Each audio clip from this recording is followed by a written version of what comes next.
inclination that that's why.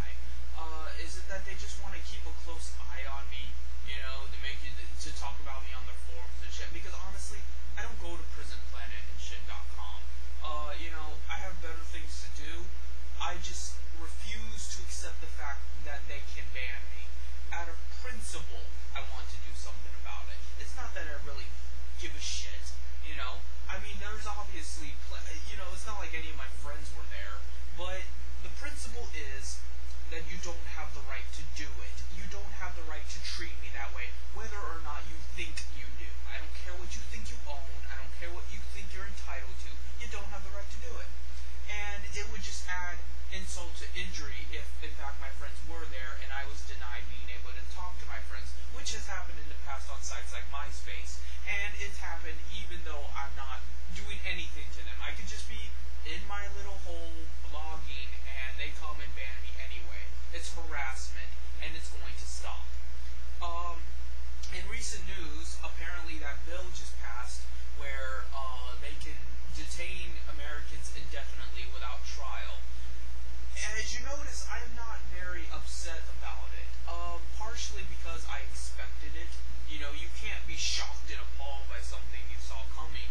But it's also because I don't think it's as bad as people are thinking it's going to be.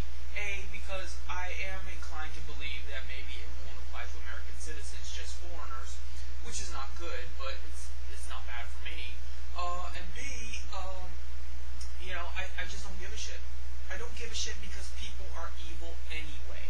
The fact that, the politicians and the corporations are a more successful, more broad evil is besides the point. The point is bigger fish are going to eat smaller fish. But that does not construe the fact that we are dealing with fish. Except that in this case we're dealing with like piranhas. So, should I give a shit? No. I hope all of you moderators get detained out there. I hope all you moderator sympathizers get detained out there. I hope all the gays get detained. I hope all the pro-gays get detained.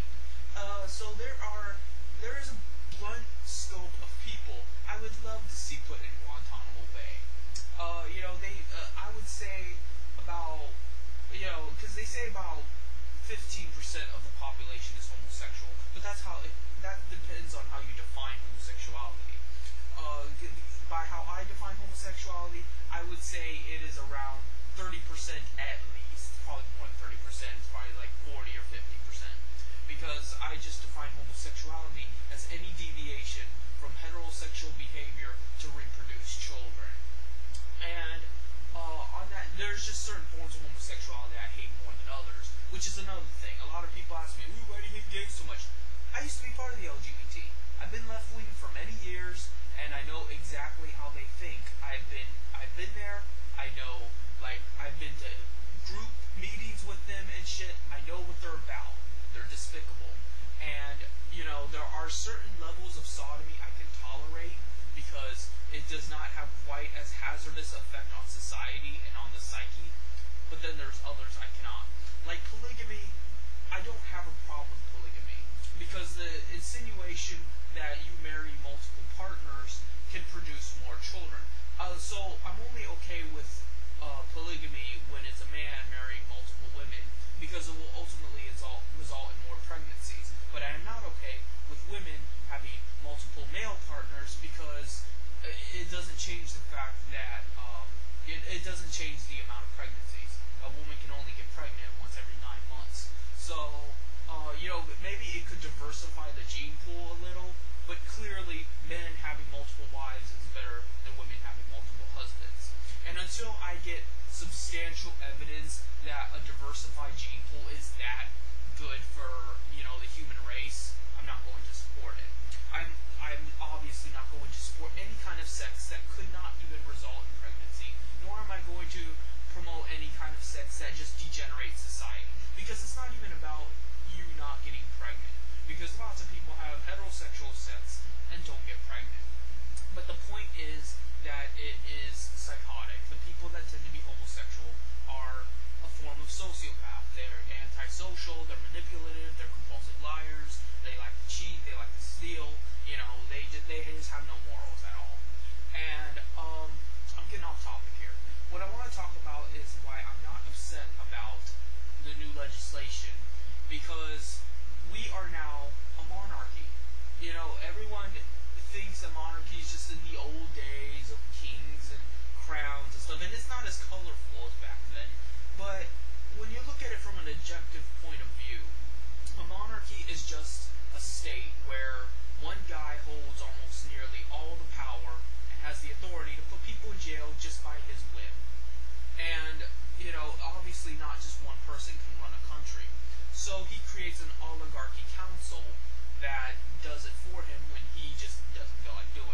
This is why the kings had dukes and other high state officials to run the land for them.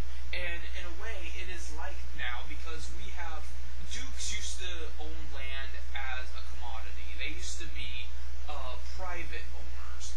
So that's a lot like how it is now with corporations.